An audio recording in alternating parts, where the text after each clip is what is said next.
I feel like I've shown you a lot of unique decks. I've shown you a lot of powerful decks on a budget. But it's been a while since I've shown you just some fun strats on some commanders that normally don't do said fun strat. And if there's one thing I'm good at, it's not making a good thing great, it's making a very mediocre thing good. Some people call me the best of the worst. So today we're going to take an in-depth look at 4 commander decks with 4 extremely fun themes. Now keep in mind, I do have standards, so these decks have to check 3 boxes. 1, the decks can still perform and win games of casual mid-power commander. 2, it's got to take the commander in a strategy direction that it is not normally meant to go. And 3, it's going to be fun for the whole table to play against. Deck number 1 is based around Agatha of the Vile Cauldron, who's a red and a green for a 1/1. Activated abilities of creatures you control cost X less to activate, where X is Agatha of the Vile Cauldron's power. This effect can't reduce the mana cost below 1 mana. She's also got pay 4, a green and a red. Other creatures you control get +1/+1 and gain trample and haste until end of turn. So if you turn her into a 4/4 with buffs, her second ability will only cost a red and a green, and the same applies to any creatures we have with activated abilities. So remember what we said earlier, class? What's more fun than making a good thing great?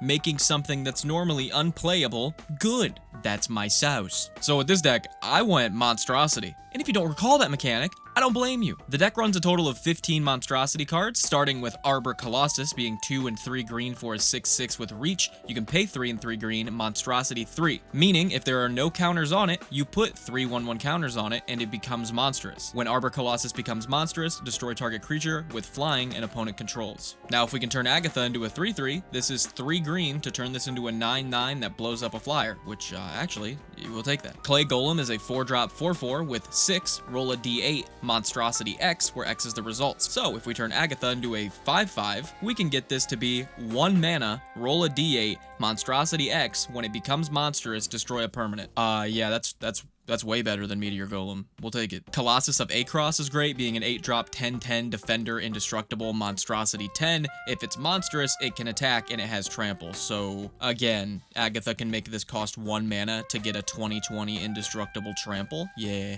Yeah, that seems fine. Death Kiss is great, being 5 and a red, 5/5. Whenever a creature an opponent controls attacks one of your opponents, double its power until end of turn. 2x and a red, Monstrosity X. When it becomes monstrous, goad X target creatures your opponents control, so incentivizes opponents attacking each other. Goad stuff. With Agatha, you can make this monstrosity absolutely filthy. Domesticated Hydra is a straightforward 4-drop 3/3 X and 3 green Monstrosity X that gains trample once it's monstrous. Giggling Skitter Spike is a 4-drop 1/1 indestructible. Whenever it attacks, blocks, or becomes the target of a spell, it deals damage equal to its power to each opponent. And it's got Monstrosity 5 for 5. So again, in Agatha, this is absolutely disgusting because we run a ton of targeted buff spells. So yeah, we can just target Giggling Skitter Spike with those and start shooting opponents. This is the win con in the deck. Definitely. Other than the giant monstrous creatures, of course. Hydra Broodmaster is great, being 4 and 2 green for a 7/7, 2x green Monstrosity X. When it becomes monstrous, create XXX green Hydras. That could get out of hand incredibly quickly. Incubation Druid has Adapt, which is pretty much monstrous. It's the only Adapt card that's worth running. At its base level, it's a 2-drop 0/2 that taps for mana, but as long as it's got 1/1 counters on it, it taps for 3 mana. So once it's monstrous, it'll help us a ton in this deck. Meister Seymour is really good. Hey, what's up, Meister Seymour? That was a good Toemater, dude. 2 and a green for a 1/3 at the beginning of combat on your turn. Put a 1/1 counter equal to Meister Seymour's power on another target creature you control. 3 and 2 green Monstrosity X, where X is the number of counters among creatures you control. Yeah, he is going to be gargantuan. And then after that, it's gonna go, hey, I'm gonna make all your other stuff huge. Polis Crusher is 2, a red and a green for a 4/4 trample, pro enchantments. 4, a green and a red, Monstrosity 3. When it deals combat damage to a player, if it's monstrous, destroy target enchantment that player controls. Pretty good. Like the hardest card type to get rid of on a stick. That's not bad. He's also missing his middle toe. I don't know why I brought that up, but here it is. I also never noticed this was a Cyclops. I always assumed it was a giant until I just read its creature type. It's really interesting. Pelucranos World Eater is the OG monstrosity creature, being 2 and 2 green, 5/5, double X green, Monstrosity X. When Pelucranos World Eater becomes monstrous, it deals X damage divided among any number of creatures, and those creatures deal their damage back to Pelucranos. So yeah, you can do this however you want. You could dish this out to where it's wiping everything, but it also kills Pelucranos. You can just wipe out a couple of things and keep Pelucranos around. It's a really good monstrosity creature once you have a ton of mana, or Agatha's big enough, which it will be. Spitting Slime is 3 and 2 green for a 3/3. 4 and 2 green, Monstrosity 3. When Spitting Slime becomes monstrous, put a token onto the battlefield that's a copy of Spitting Slime. Yeah, and then that token also has monstrous, so yeah, you just keep getting more Spitting Slimes. It's doing the slime thing. In this deck, it's going to cost 2 green most of the time. That's pretty bonkers. Stone Shock Giant, surprisingly, might be one of the win conditions in this deck, being 3 and 2 red for a 5/4, 6 and 2 red, Monstrosity 3. When it becomes monstrous, creatures without flying your opponent's control can't block this turn. Yeah, that'll get damage through for sure. Storm Breath Dragon is 3 and 2 red for a 4/4, flying, haste, protection from white, 5 and 2 red, Monstrosity 3. When this creature becomes monstrous, it deals damage to each opponent equal to the number of cards in that player's hand. This is a good time to bring up that Monstrosity is not an at sorcery speed activated ability, so you can do this whenever. So you could just play this to prevent people from drawing a ton of cards and never have to actually activate it. Moving on to the final Monstrosity card of the deck, Wildfire Cerberus is 4 and a red for a 4/3. 5 and 2 red, Monstrosity 1. When it becomes monstrous, it does 2 damage to each opponent and each creature those opponents control. And with all of these small CMC, very annoying creatures Magic keeps making, and all the tokens that every strategy keeps producing now, this seems actually pretty good. So I hear you asking, it's nice to have Monstrosity not cost anything, but the creatures that they're on cost a lot. That's why we run a ton of big mana cards. Dryad of Elysian Grove lets us play an additional land each turn. Goblin and Narcomancer lets our green and red spells cost 1 less. Gwenna, Eyes of Gaia taps for 2 mana. Incubation Druid, as we talked about, taps for 3 mana. Jessica's Will adds us a red for each card in our opponent's hand. Lotus Cobra produces a mana whenever we play a land, which in this deck can produce multiple. Oracle of Moldiah lets us play multiple lands. Shaman of the Forgotten Ways taps for 2 mana. Soul Ring taps for 2 mana.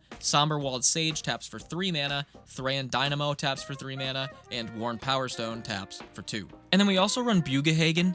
He's not a big mana, but he draws us a card for having 7 or greater, so he's in here. He's also a part of the ramp package. I deal with it. So we've got the mana to play the big creatures, to go monstrous with our Agatha, but how do we get our Agatha bigger? Well, I'm glad you asked. Blackblade Reforge being a 2 mana equipment that equips for 3 to legendary creatures and gives equipped creature 1/1 for each land. That's all we need. I'm not saying that's all we run, but if you have that on Agatha, you're set for the rest of the game. Blossoming Defense is a 1 green instant that gives target creature +2/+2 in hexproof, doubling as a way to make our activated abilities cost 3 less in a pinch, or protect Agatha. Giant Growth is a classic, 1 green, give +3/+3.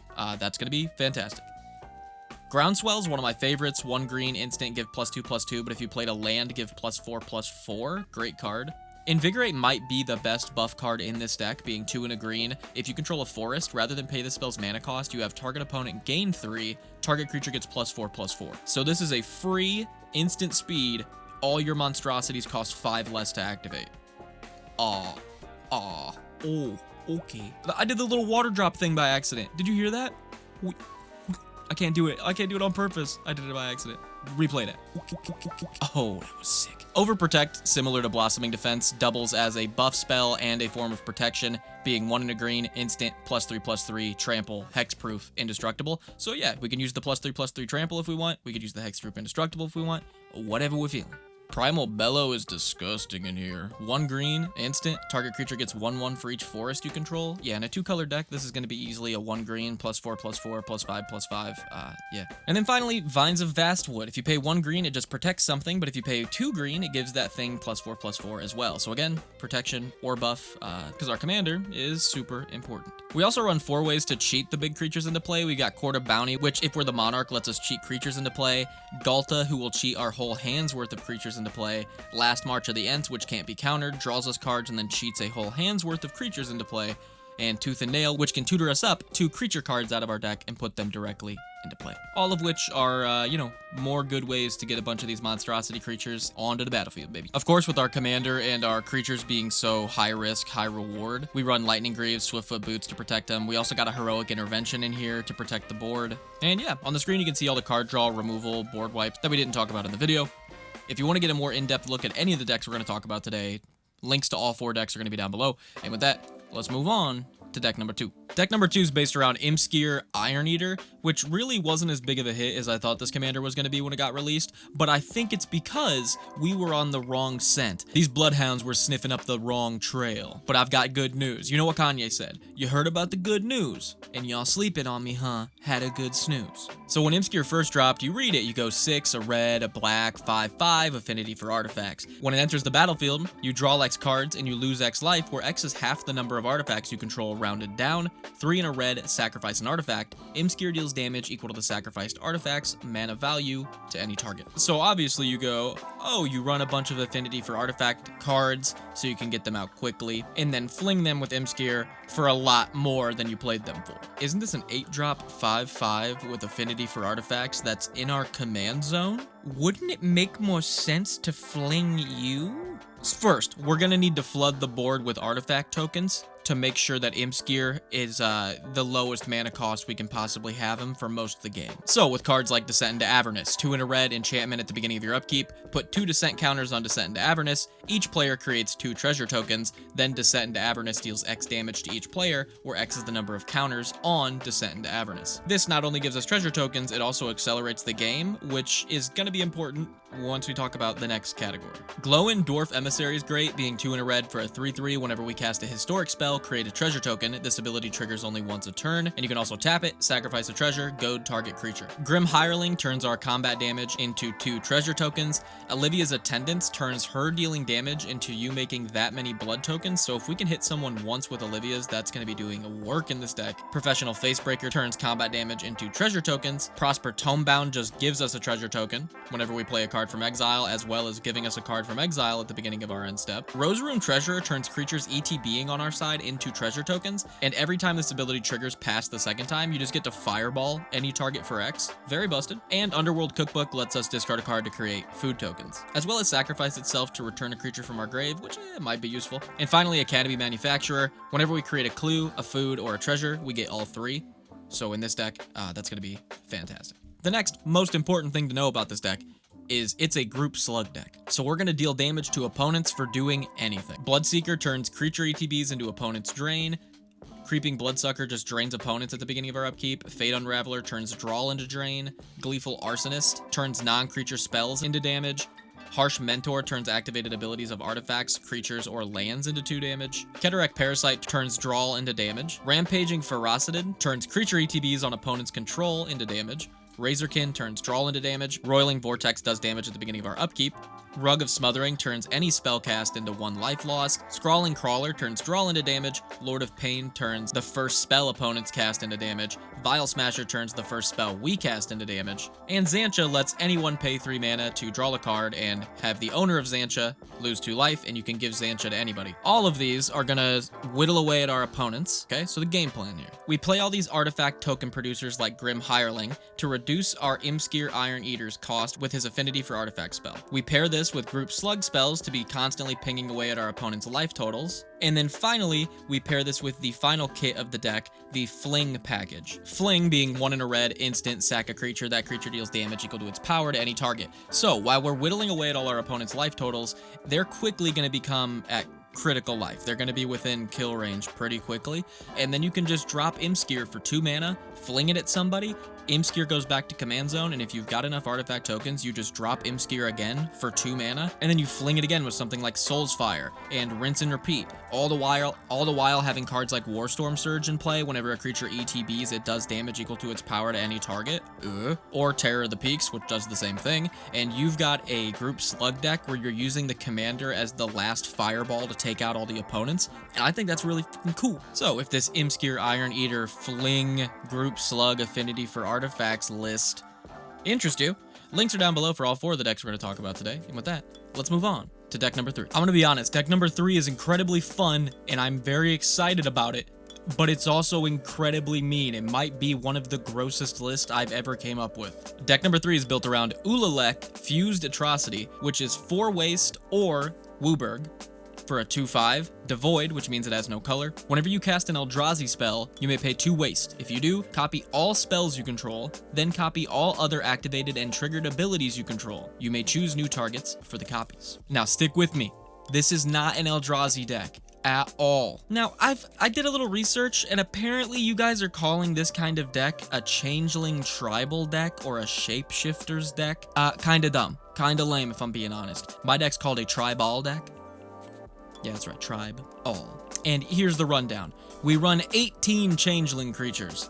Now, changelings are all creature types, which includes Eldrazi, okay? I really don't have to sit around and talk about these too much. Here's all of them on the screen. If you want to run them, you can check out the list. The important part here is nearly all of these cost 3 or less mana. So for 3 or less mana, we're going to be getting Ulalek triggers, being able to copy the changeling we just played, and then copy all triggered abilities we control as well. So the next question becomes, what kind of activated and triggered abilities are we talking? This is where this becomes one of the coolest lists I've ever made. I'm going to make a full video about this deck, way more in depth than this. But the basic rundown is, if you click on the Moxfield link for this deck and then click Enable Tags, you will see a Tribes tag. And there are 10 creatures in this tag, all of them being some kind of tribal-based creature. You can pick whichever 10 are your favorite, because your changelings are all of these tribes. Archmage of Echoes, 4 and a blue, for a 4/4. Flying, Ward 2, whenever you cast a fairy or wizard permanent, copy it. The spell becomes a token. So if you have Ulalek out, you have Archmage of Echoes out, and then you play a Taurine Mauler, you can have your Archmage of Echoes trigger go on the stack because your Taurine Mauler is technically a fairy or a wizard. Then pay 2 to have your Ulalek trigger go on the stack. Ulalek goes off, you copy all spells you control, so your Taurine Mauler, you get a copy of that. Then copy all other activated and triggered abilities you control, which is our Archmage of Echoes triggered ability. So we will make 2 tokens from Archmage of Echoes of Taurine Mauler, 1 token of Taurine Mauler for Ulalek, and then the OG Taurine Mauler. So we will have 4 Taurine Maulers in play for 3 mana. We just got that. Ayula, Queen Among Bears, 1 and a green, 2/2. Whenever another bear enters the battlefield under your control, choose 1. Put 2 1/1 counters on target bear. Target bear you control fights target creature you control. This just shows how good this is. This doesn't even interact with Ulalek's ability, and it's fantastic. We just get to play changelings for very cheap, make them huge, and then fight other people's stuff with them? Sure. Captivating Vampire is disgusting in this one, being 1 and 2 black, 2/2. Other vampires get +1/+1. Tap 5 untapped vampires you control. Gain control of target creature. It's a vampire in addition to its other types. So with Ulalek, we can cast a changeling spell for really cheap. In response to casting that, activate Captivating Vampire, then activate Ulalek, and Ulalek will copy our Captivating Vampire activation. Because it doesn't care if the thing it's copying is an Eldrazi, it just cares that the first thing you cast is an Eldrazi, which makes the changelings so good. Crystalline Sliver, a 2-drop that gives all slivers Shroud. Yeah, all of our changelings have Shroud. Sure. Balakdor, the Dark Master, 3, a black, a blue, and a red for a 6/5 flying. When it enters, you draw X, lose X, where X is the number of demons you control. Whenever another demon enters the battlefield under your control, it deals damage equal to its power to any target. Again, all of our changelings become Warstorm Surges. Balakdor is going to draw us a ton of cards when it enters. Dromoka the Eternal, whenever a dragon attacks, bolster 2. Yeah, our changelings are going to get huge. Piper of the Swarm lets us turn our rats into gaining control of creatures. Singer of Swift Rivers lets us play merfolks with flash, so all of our changelings have flash now. Scarab God lets us scry and drain each opponent equal to the number of zombies we control. Again, changelings. And Valley Floodcaller lets us untap all of our bird, frog, otter, and rat creatures whenever we cast a non-creature spell.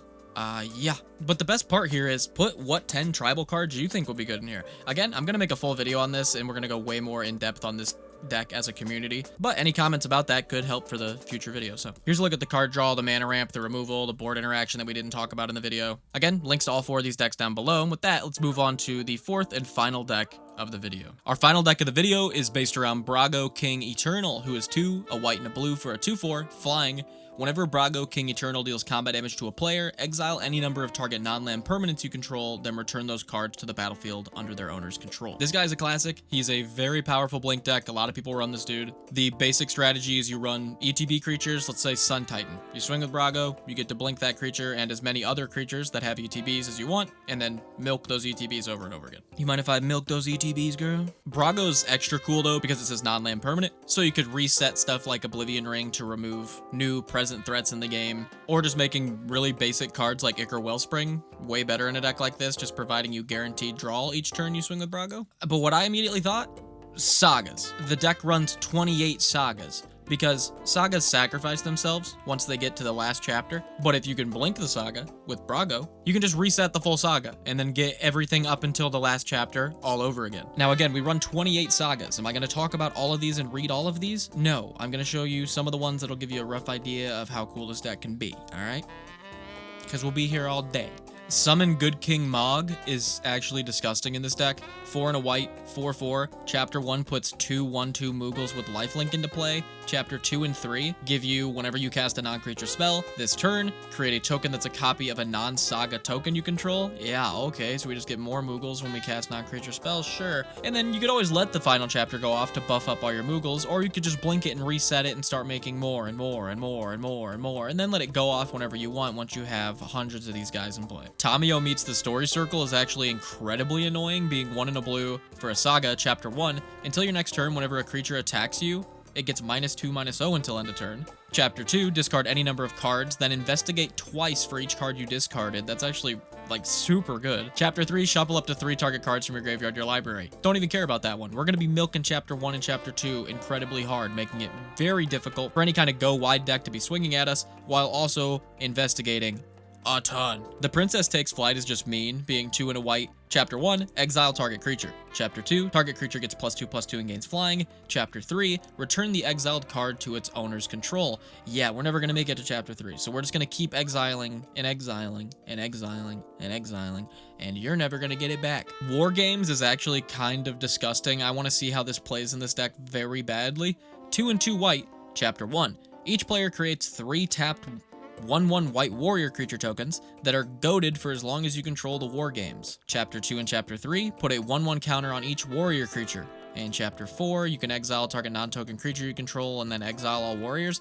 No, we're going to be fighting to the death over and over and over and over again, and everyone's getting a ton of creatures. How is that going to go for us? I'm not sure. It's going to be absolute chaos, and I want to see how it goes. Gadwick's First Duel. Honestly, another unsuspecting one that seems very good. 1 and a blue, Chapter 1, put a cursed roll token on target creature, which makes it a 1/1. And Chapter 2 lets us scry 2. You can also like copy an instant or sorcery that costs 3 less with its final chapter. We're not going to use that. Being able to turn a ton of big things into 1/1s, that's going to be good. That's making another enchantment token. The cursed roll token is another enchantment. That'll play into this deck extremely well.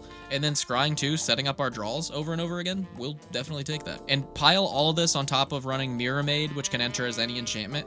And this deck has so many cool sagas and things it can do, and it just milks them over and over and over. I'm gonna call this deck Brago's Milking Table. And of course, you've got like the giant endgame sagas like Summon Knights of the Round, an 8-drop 3/3 indestructible that creates 3 2/2 knights as its first, second, third, and fourth chapter. And its 5th buffs up your whole board. With Brago, you can just milk that first part as long as you want.